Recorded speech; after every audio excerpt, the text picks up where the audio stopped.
Chaos erupted in the emergency room like a storm unleashed after a catastrophic bus crash. Patient after patient poured through the doors, a relentless tide of pain and panic. Amid the frenzy, a small woman with long brown hair quietly slipped on her gloves, her movements calm, almost invisible. "Can you believe it?" A doctor leaned over to his colleague, whispering with a smirk, "For the next 3 hours, she'll just be shuffling paperwork." Oh, how wrong he was. 3 hours later, the head surgeon, Dr. Whitmore, stood frozen, his face drained of color, watching in disbelief as she expertly handled a complex wound, something he thought only seasoned doctors could manage. His voice trembled as he muttered, "Who trained you like this?"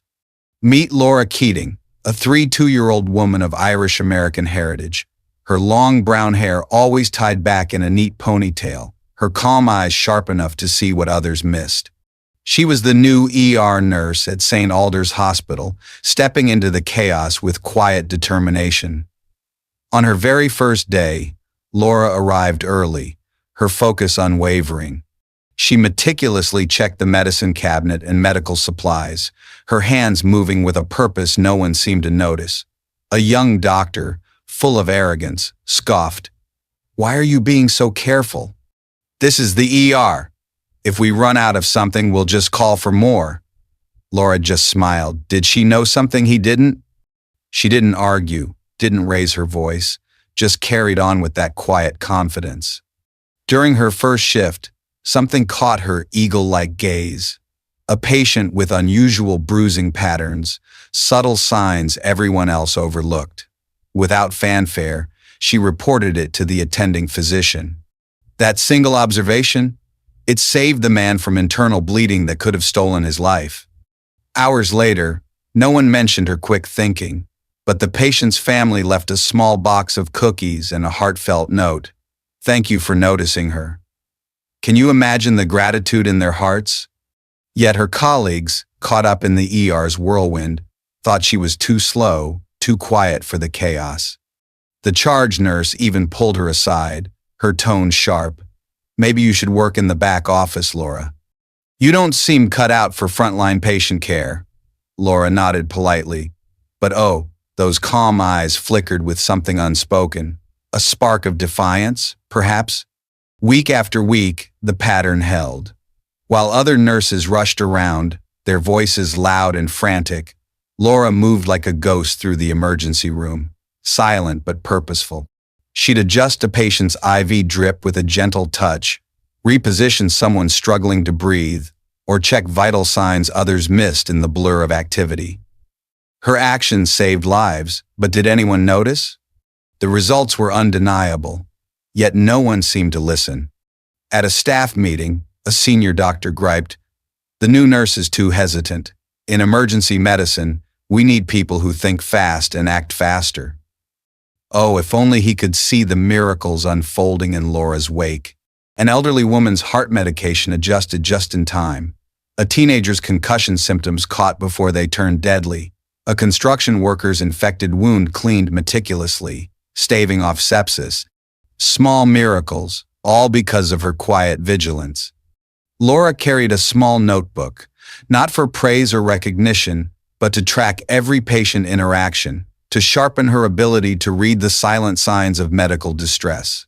Her locker was bare, just a change of clothes and a water bottle, but hidden in her scrub pocket was something special. A silver pen, engraved with the letters DP. In medical terms, it stood for pressure differential, a subtle clue to hidden dangers most couldn't detect. That pen was her talisman, a reminder that in medicine, the quietest threats are often the deadliest. Can you feel the weight of that symbol? During lunch breaks, while other nurses gossiped about weekend plans or grumbled about tough patients, Laura sat alone in the hospital cafeteria, her eyes glued to medical journals on her phone, a simple sandwich in hand. She wasn't here for small talk, she was studying trauma protocols, diving deep into emergency procedures. One afternoon, a paramedic rushed in a car accident victim, conscious and chatty, so everyone assumed he was fine. But Laura?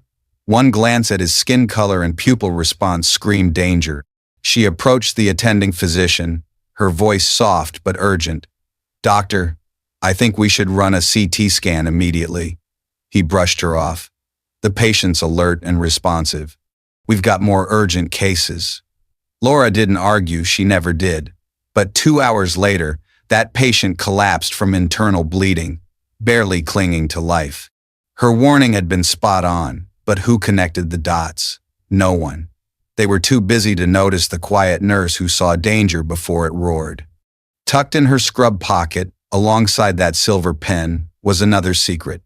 A thin silver bracelet etched with coordinates 36.3398 degrees N, 43.1189 degrees E, the exact location of Mosul, Iraq. That place had forged her, taught her to stay calm when lives teetered on the edge. Then came a Tuesday evening that changed everything. The radio crackled with an alert that stopped every heart in the room. A multiple vehicle collision on Highway 45. Bus versus semi-truck. 4 casualties incoming. ETA 7 minutes.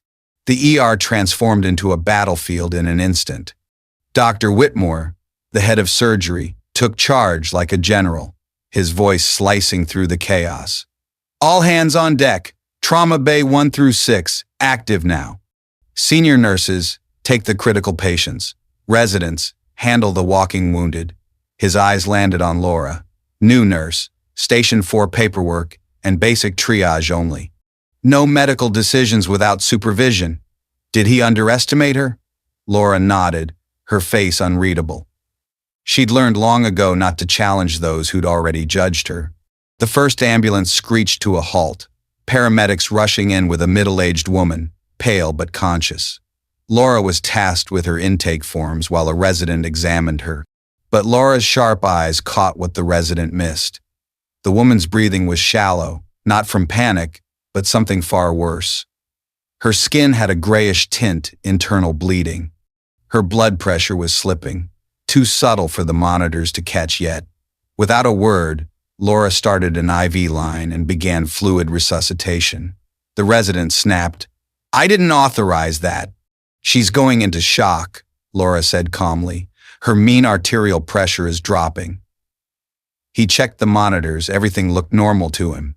He opened his mouth to argue, but then the patient went into cardiac arrest. Laura was already in motion, her hands on the crash cart before anyone else reacted. Her chest compressions were flawless, her medication orders precise, saving the woman's life. Dr. Whitmore watched, speechless, as Laura handled the code blue with the precision of a surgeon. Could this really be the paperwork nurse? The second ambulance brought a teenage boy with minor cuts and bruises stable, they thought. But Laura? She took one look at his eyes and knew better. A quick pupil response test revealed unequal dilation, possible traumatic brain injury. Without waiting for permission, she elevated his head 30 degrees and began documenting neurological signs every 15 minutes.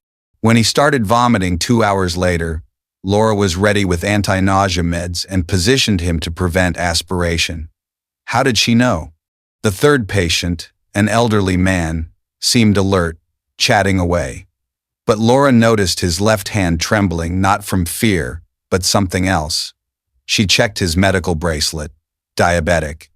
His blood sugar was crashing, yet he refused treatment. Kneeling beside him, Laura's voice cut through his confusion.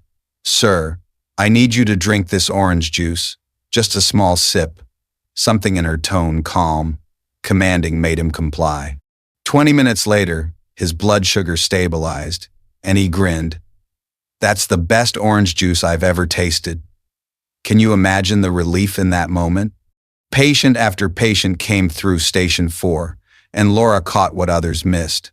A pneumothorax from breath sounds, a severed artery she compressed until surgery, a spinal injury she immobilized to prevent permanent damage. Dr. Whitmore couldn't stay away from Station 4, drawn by her quiet competence. Her hands moved with the confidence of someone who'd done this 1,000 times. Her voice stayed steady even as chaos swirled. During a brief lull, he had to ask, "Where did you train before coming here?" Laura paused, her pen hovering over her notes. A flicker crossed her face, not fear, but caution.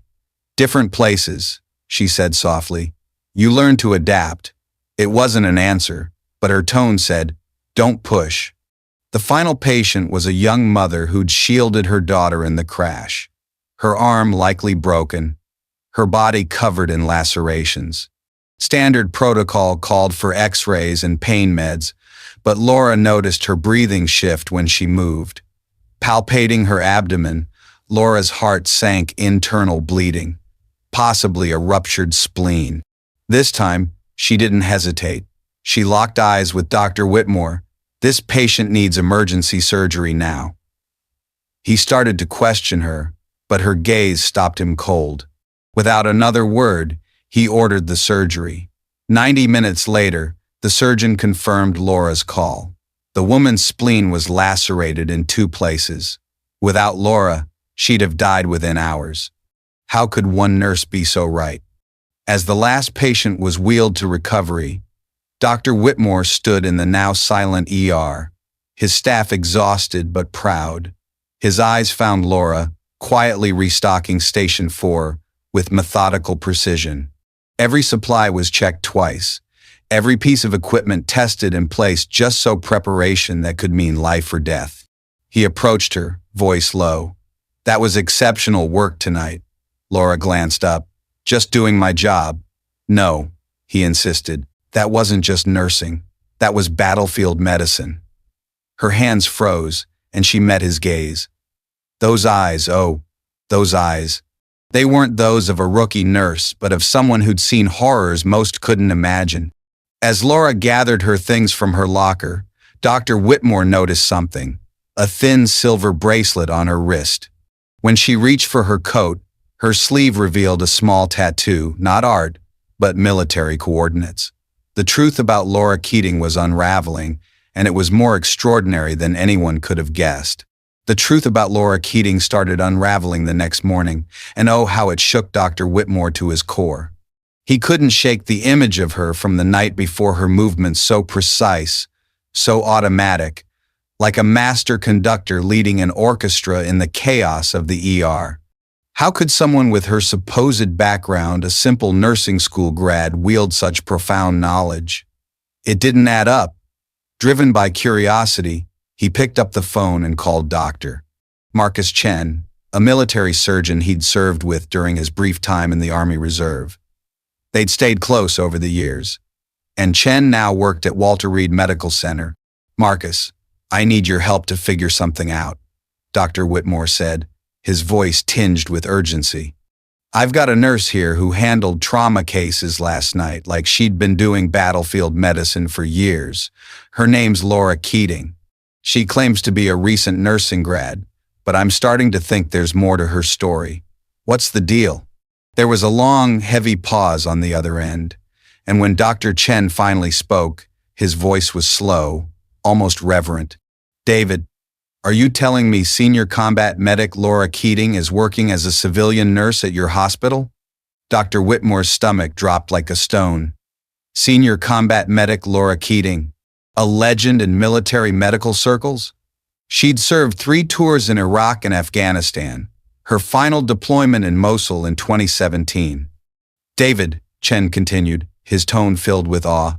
This woman kept 6 critically wounded soldiers alive for over 4 hours during an ambush, working alone with barely any supplies under enemy fire, no less. The phone felt like a lead weight in Dr. Whitmore's hand.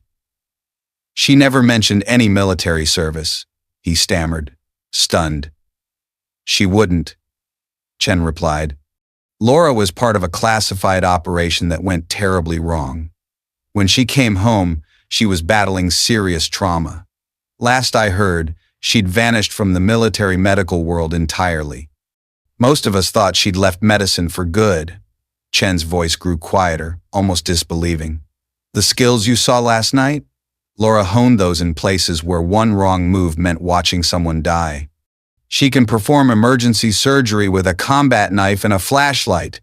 She once kept a soldier alive for 6 hours after an IED explosion ripped away half his chest cavity. Can you even imagine that? Dr. Whitmore sank heavily into his chair, his mind reeling. Why would someone with such extraordinary qualifications take a low-level nursing job?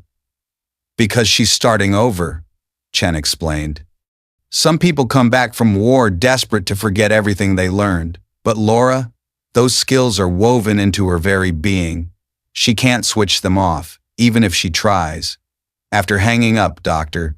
Whitmore sat in his office, staring at Laura's personnel file. The resume was a lie, a nursing degree from a community college, basic certifications, no prior medical experience. It was so cleverly crafted that it had slipped through every background check.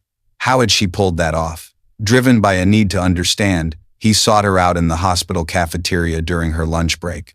There she was, alone as always, poring over a medical journal, a half-eaten sandwich in front of her. "Mind if I join you?" he asked, his voice softer than usual. She looked up, and a flicker of weariness crossed her face. Did she know what was coming? She nodded to the empty chair. "I had a fascinating conversation with Dr. Marcus Chen this morning," he began, watching her closely. Laura's sandwich froze halfway to her mouth. She set it down with deliberate care and met his gaze, unblinking, for the first time since he'd known her.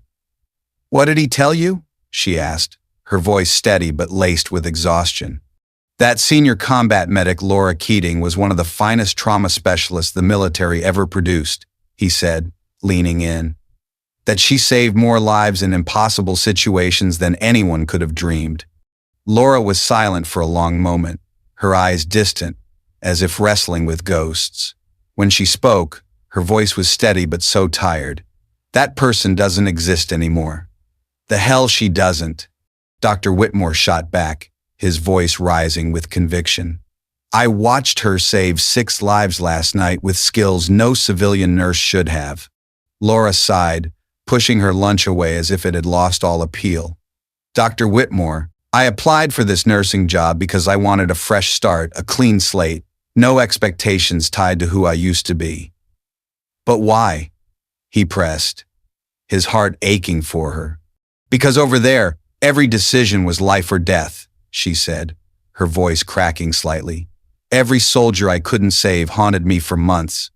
When I came back, I couldn't bear that pressure anymore. I just wanted to help people quietly, without the weight of the world crushing my shoulders." Dr. Whitmore leaned forward, his eyes searching hers. "But you can't turn it off, can you? The training, the instincts, they're still there, aren't they?" "No," she admitted, her voice barely above a whisper. "I see things others miss. My hands move before my brain even catches up. Last night, when those patients flooded in, it was like I was back in the field hospital in Mosul." "Tell me about Mosul," he urged, his voice gentle but insistent. Laura fell silent for so long he thought she might not answer. When she spoke, her voice was a faint whisper, heavy with memory. "The 15th of June, 2017. Our convoy was hit by an IED, then small arms fire. 6 wounded, 2 critical. Our medic was killed in the blast. The extraction helicopter was 40 minutes out, but those soldiers wouldn't last 10 minutes without surgery." She paused, staring at something only she could see, her eyes haunted. "I performed field surgery for 4 hours straight while insurgents shot at us. No anesthesia, no proper tools, just combat knives, field dressings, and IV tubes. I kept those 6 men alive by sheer willpower and every scrap of medical knowledge I could pull from my mind under fire. My God, all 6 made it home. But me? I couldn't keep carrying the weight of those life and death decisions, not like that. So I left the military, went to nursing school under a new name, and tried to find a way to help people without the burden of command." Dr. Whitmore leaned back, everything clicking into place. Her quiet confidence, her ability to spot problems before they became crises, her unshakable calm in the face of panic. It all made sense now. "Laura, what you did last night wasn't just good nursing. It was exceptional trauma medicine," he exclaimed. "You caught complications that residents with years of training missed." "I know," she said simply, her voice heavy with resignation. Then why hide it? Why pretend to be less than you are? Laura's gaze locked onto his, and he saw a raw pain in her eyes he hadn't noticed before. Because being exceptional means everyone expects you to save them all. And when you can't, when you lose someone because you made the wrong call or moved too slowly, it tears you apart from the inside out. Dr. Whitmore nodded slowly, his heart heavy with understanding. But you're still doing it, Laura. You're still saving lives. I can't help it, she confessed, her voice trembling. When I see someone who needs help, I can't walk away. The training runs too deep, the instincts are too strong. Then maybe it's time to stop hiding from who you really are, he urged, his voice filled with hope. Laura closed her medical journal with care, her movements deliberate. Dr. Whitmore, I appreciate what you're trying to do, but I'm not ready to be senior combat medic Keating again. I may never be. She stood to leave, then paused, her eyes fierce with resolve. But I promise you this, as long as I'm in your ER, no one will die because I was too afraid to act. Laura never spoke of that conversation, and Dr. Whitmore honored her silence. She kept working as a regular ER nurse, taking the same shifts, handling the same routine tasks. But something had shifted in the ER's atmosphere. Could you feel it? Word of her performance during the bus crash spread quietly among the staff, not as gossip but as deep professional respect. Nurses started asking her subtle questions about patient assessment techniques. Residents began listening when she offered suggestions. Laura didn't seek these moments, but she didn't shy away either. She was a quiet force, changing the ER from the shadows. One quiet Tuesday night, a young nurse named Jessica approached her, her eyes wide with curiosity. Laura, can I ask you something? Last week you looked at Mrs. Patterson and knew she was having a heart attack, even though her EKG looked normal. How did you do that? Laura considered the question, her expression thoughtful. Women show different signs during cardiac events, she explained. Mrs. Patterson was sweating, but not from exertion. Her jaw was tense, and she kept touching her left shoulder. The clues were there if you knew where to look. Could you teach me how to see those signs? Jessica asked, her voice eager. For the first time in months, Laura smiled a real, warm smile. Sure, but it's not just about memorizing symptoms. It's about seeing the whole person, not just the obvious problem. Over the following weeks, these teaching moments grew. Laura quietly shared how to spot subtle changes in breathing, skin color, or posture clues to hidden medical issues. She never called them training sessions. She simply answered questions, offered observations when asked. One evening, Jessica caught a stroke in an elderly patient who'd only complained of dizziness. Her quick action saved the woman from permanent brain damage. Tears in her eyes, Jessica found Laura in the supply room. I never would have caught that without what you taught me about facial asymmetry, she cried.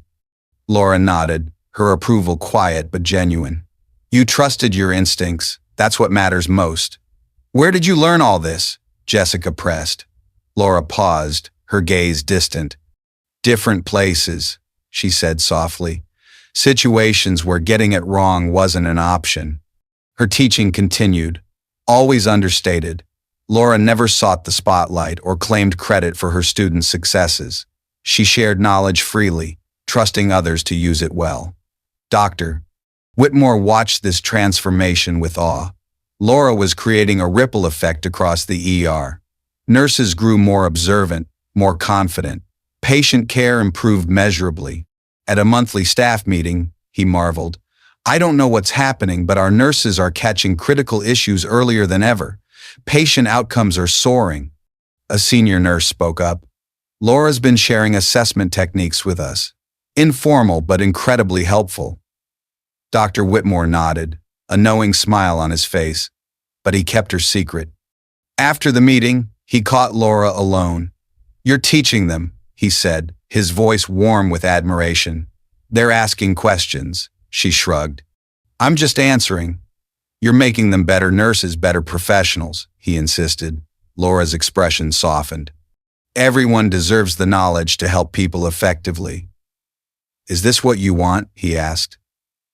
Teaching instead of practicing advanced trauma medicine? She thought for a moment, her eyes searching. Maybe, she said. It's satisfying to share what I know without carrying the weight of every outcome. She paused, then added, if I can teach 5 nurses to catch problems early, that's more lives saved than I could manage alone. Dr. Whitmore smiled, his heart swelling. You're still saving lives, Laura, just in a different way. Yeah, she whispered. Maybe that's enough. 3 months later, someone scribbled next to Laura's name on the duty roster. Cool head, warm heart. Who wrote it? Laura never asked, and she never erased it. Her story is a powerful lesson in heroism and service. She represents countless veterans who return from war with skills and experiences civilian life often overlooks. They choose quiet roles, paramedics, volunteers, coaches, not for lack of ambition, but because they've learned true fulfillment comes from helping others, not chasing glory. Those 3 hours during the bus crash, they didn't just save lives, they revealed the hidden depths of talent all around us. In hospitals, schools, fire stations, there are people whose skills far surpass their job titles. Laura didn't demand respect or flaunt her expertise. She led by example, sharing knowledge generously, creating a legacy that stretched beyond her own actions. Her story begs the question, how many quiet heroes walk among us, unnoticed? In a world that celebrates the loudest voices, we often miss the steadiest hands. Laura chose nursing not to abandon excellence, but to redefine it. Her silver bracelet, etched with Mosul's coordinates, reminds her that every life matters, every decision carries weight. Yet her choice to start anew as a nurse shows a different kind of courage, one that thrives in the shadows. The next time you meet someone quiet, unassuming, remember Laura. They might just be the one you'd want by your side when the world falls apart.